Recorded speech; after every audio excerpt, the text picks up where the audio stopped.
नमस्कार दोस्तों, मेरे चैनल करंट क्लासेस पर आपका तहे दिल से स्वागत है। आज की इस वीडियो में हम 27 मई के कुछ महत्वपूर्ण प्रश्नों के बारे में पढ़ेंगे, तो वीडियो शुरू से लेकर अंत तक जरूर देखें।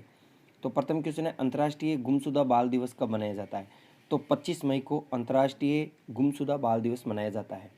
अब मई के कुछ महत्वपूर्ण दिवस हैं, जैसे 1 मई को अंतर्राष्ट्रीय मजदूर दिवस मनाया जाता है, 8 मई को वर्ल्ड रेड क्रॉस दिवस मनाया जाता है, 11 मई को राष्ट्रीय प्रौद्योगिकी दिवस मनाया जाता है, 12 मई को अंतर्राष्ट्रीय नर्स दिवस मनाया जाता है, 21 मई को आतंकवादी विरोध दिवस मनाया जाता है और राजीव गांधी स्मृति दिवस भी 21 मई को मनाया जाता है। 22 मई को राजा राममोहन राय की जयंती मनाई जाती है और 27 मई यानी अर्थात आज जवाहरलाल नेहरू स्मृति दिवस है। 31 मई को वर्ल्ड नो स्मोकिंग डे यानी विश्व धूम्रपान निषेध दिवस मनाया जाता है। तो ये कुछ महत्वपूर्ण दिवस थे जो मैंने आपको बताए, तो आप नोटबुक में भी इन्हें नोट कर सकते हैं। तो अगला क्वेश्चन है, हिल जो एक सरकारी कंपनी है, इन्होंने टीडियों पर काबू पाने के लिए कौन से देश को 25 टन कीटनाशक दवाइयाँ उपलब्ध करवाई है? तो टीडियाँ हैं वो फसलों को नष्ट कर देती है और इनका प्रकोप अभी बहुत ही ज़्यादा है, इसलिए हिल सरकारी कंपनी ने कौन से देश को 25 टन कीटनाशक दवाइयाँ उपलब्ध करवाई है? तो ईरान देश को ये दवाइयाँ उपलब्ध करवाई है। अब ईरान का प्रश्न एक है कि अभी यहाँ पर ईरान ने अपनी ऑफिशियल मुद्रा है वो चेंज कर ली है और उसका नाम तोमान कर दिया है अब, लेकिन अभी तक इसकी आधिकारिक रूप से घोषणा नहीं हुई है। ईरान की अभी मुद्रा है वो ईरानियन रियाली है और ईरान के वर्तमान में राष्ट्रपति हसन रूहानी है। ईरान की राजधानी तेहरान है और ईरान में शिया मुसलमान बहुत अधिक मात्रा में पाए जाते हैं और ईरान की राजभाषा है वो फारसी है। अब है कौन सा राज्य 1100 दुर्लभ पौधों के विलुप्त होने से बचाने के लिए अपने प्रयासों को उजागर करने वाली रिपोर्ट प्रकाशित की है? तो उत्तराखंड राज्य ने ये रिपोर्ट प्रकाशित की है। उत्तराखंड को फूलों की घाटी के नाम से भी जाना जाता है और उत्तराखंड को देवताओं की भूमि भी कहा जाता है। अब उत्तराखंड के बारे में कुछ तथ्य हैं। उत्तराखंड के मुख्यमंत्री त्रिवेंद्र सिंह रावत है। उत्तराखंड की राज्यपाल बेबी रानी मौर्य है।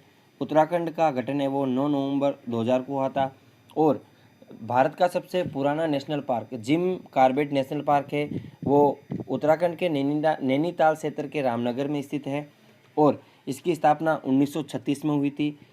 अब उत्तराखंड में वो विधानसभा सीटें हैं वो 71 है और लोकसभा सीटें 5 है और राज्यसभा सीटें हैं वो 3 हैं। अगला क्वेश्चन, वर्तमान में इंडियन डिस्प्यूट रेजोल्यूशन सेंटर का उद्घाटन किसके द्वारा किया गया है? तो जस्टिस ए सिकरी के द्वारा ये उद्घाटन किया गया है और जस्टिस ए सिकरी कौन है? तो ये सर्वोच्च न्यायालय के पूर्व न्यायाधीश हैं। कुछ दिन पहले गिगी सिमोनी का निधन हुआ है। वह पेशे से किस खेल से संबंधित हैं? तो गिगी सिमोनी है वो फुटबॉल से संबंधित है और इटली देश से संबंध रखते हैं। और अब फुटबॉल के बारे में, तो अंतर्राष्ट्रीय फुटबॉल मैच है वो 90 मिनट का होता है। 45 मिनट के 2 हाफ होते हैं और फुटबॉल की टीम में कुल 11 खिलाड़ी होते हैं। फुटबॉल की सबसे बड़ी संस्था है वो फीफा है। कौन सी संस्था है? फीफा है। फीफा की फुल फॉर्म है federation international D football association. Federation international D football association. अब है किस आईआईटी ने बिरथी बिल नवरक्षक पीपीपी किट का निर्माण किया है? तो भारतीय नौसेना ने ये किट निर्माण किया है। अब भारतीय नौसेना के बारे में कुछ तथ्य हैं। भारतीय नौसेना वो विश्व की 5वीं सबसे बड़ी नौसेना है। भारतीय नौसेना की स्थापना है वो 5 सितंबर 1612 को हुई थी और नौसेना दिवस है वो 4 सितंबर को मनाया जाता है। स्थापना 5 सितंबर को हुई लेकिन नौसेना दिवस है वो 4 सितंबर को मनाया जाता है। नौसेना के वर्तमान में नौसेना अध्यक्ष है वो एडमिरल करमवीर सिंह है। अब है कौन से देश ने अपना रक्षा बजट को बढ़ाकर 179 अरब डॉलर कर लिया है? तो चीन देश ने अपना रक्षा बजट है वो 179 अरब डॉलर कर लिया है। अब चीन देश के बारे में, चीन के राष्ट्रपति है वो शी जिनपिंग है। चीन की राजधानी बीजिंग है। जनसंख्या की दृष्टि से चीन सबसे बड़ा राष्ट्र है और क्षेत्रफल की दृष्टि से चीन विश्व का चौथा सबसे बड़ा राष्ट्र है। अगला क्वेश्चन, किस राज्य सरकार ने किसानों को अनुबंध कृषि की स्वीकृति प्रदान की है? तो कौन सा राज्य है जिसने किसानों को अनुबंध कृषि की स्वीकृति प्रदान की है? तो उड़ीसा राज्य ने अनुबंध कृषि की स्वीकृति प्रदान कर दी है। अब है उड़ीसा के मुख्यमंत्री कौन है? नवीन पटनायक है। राज्यपाल गणेशी लाल है।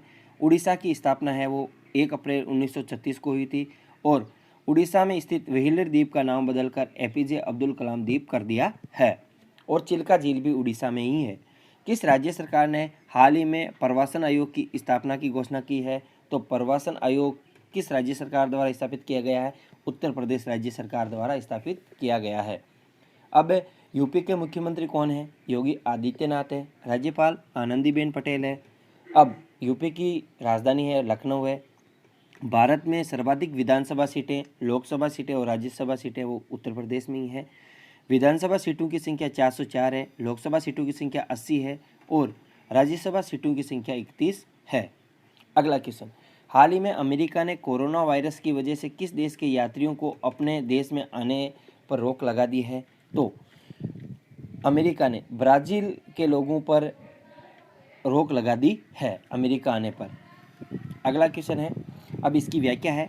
ब्राज़ील देश है वो दक्षिणी अमेरिका का सबसे बड़ा राष्ट्र है और ब्राज़ील के वर्तमान में राष्ट्रपति हैं वो जायर बोल्सोनारो है और ब्राज़ील की राजधानी है वो ब्रासिलिया है।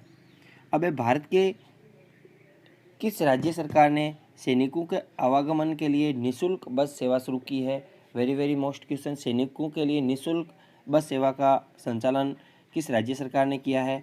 तो राजस्थान सरकार ने यह घोषणा की है। राजस्थान के मुख्यमंत्री अशोक गहलोत है और उप मुख्यमंत्री सचिन पायलट हैं और वर्तमान में राज्यपाल कलराज मिश्र हैं और राजधानी जयपुर है। जयपुर को गुलाबी नगरी के नाम से भी जाना जाता है। किसने इनोवेटर ऑफ द ईयर पुरस्कार पर अपना कब्जा किया है? तो राजीव जोशी ने इनोवेटर ऑफ द ईयर पुरस्कार पर अपना कब्जा किया है। अगला क्वेश्चन, भारत के किस राज्य में अस्पतालों में ऑक्सीजन पाइपलाइन लगाने की घोषणा की है? तो बिहार राज्य ने सभी अस्पतालों में ऑक्सीजन पाइपलाइन लगाने की घोषणा की है। बिहार के मुख्यमंत्री हैं नीतीश कुमार हैं और राज्यपाल फागू चौहान हैं। बिहार की राजधानी पटना है।